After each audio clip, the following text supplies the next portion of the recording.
Hi, I wanted to share some thoughts and to reflect on our current moment in the global pandemic and in social design. A quick introduction for those of you who don't know me. My name is Lishan Huang. I've been teaching at the School of Visual Arts, MFA Design for Social Innovation, since the program was founded almost a decade ago. I'm also the co founder of FUSA, a community centered design practice. And I've also been hosting the Design Future Now podcast and Design Future Live Instagram series from AIGA, the oldest and largest professional association for design here in the United States. Now, I don't need to belabor the point that times are tough right now for social designers. This is also a tough time for most of humanity as we deal with issues such as how to build back better after COVID 19, but also how to address extreme economic inequality, how to deal with climate change. These kinds of questions have always been complex and difficult, but the world needs social design and social designers like you now more than ever. At the same time, I recognize that in many places, the job market for designers, especially junior designers, is tight, and the obvious openings for specifically social innovation design may be even tighter. Design is about making things and crafting experiences. Design is also about making meaning, reflecting, and thinking. In other words, design is mindful making. Designing ways to improve the world around us starts with fresh frames and new perspectives. So, in the short time I have with you all, I would like to share 5 ideas about social design that I've been thinking about recently. Number one, social design is ultimately about people and relationships. This point might be obvious, but I think it's worth emphasizing. When we learn to design, we are learning specialized software, tools, methods, and vocabulary. Of course, all of these are important. We must practice our craft and stay current with new developments and technologies. Making matters, and we must work towards mastery. But we must also remind ourselves of why we got into design in the first place. To be a social designer is to care for others. To be a social designer is to serve our communities. It's about what we make, but it's ultimately about the impact that we have. That impact starts with looking at how design can shift the nature of the relationships that we have with each other and with our environments. Just as current technology is connecting us right now across continents, what can you design to connect neighbors and other people in your communities? And what can you do right now to care for yourselves?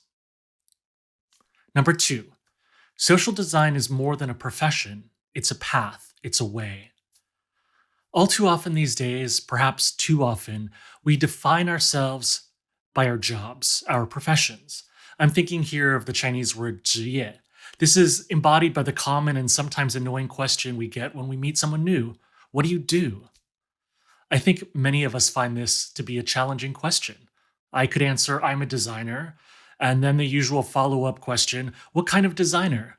Then I could explain, maybe give examples of what I've designed, or say that I'm a social designer.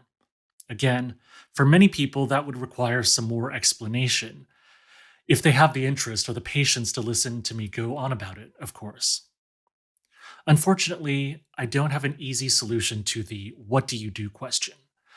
But I did want to encourage you to think of design as more than a job or a profession, more than a 职业.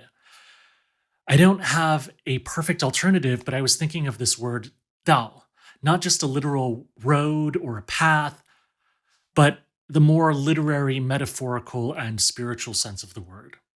Social design is a way of being in the world, a way of understanding the world, a way of seeing possibilities. This word Dao also encompasses what we might think of as ethics or morals. And indeed, social design is a moral project. We're shaping the world around us, but we're also shaping ourselves as designers. Number three, social design is also a practice. This word practice in English has many nuances. I practice the piano. I practice my design skills by drawing, by teaching, by facilitating. Or when I say that FUSA is my design practice, it's another way of saying that FUSA is my studio or my consulting company.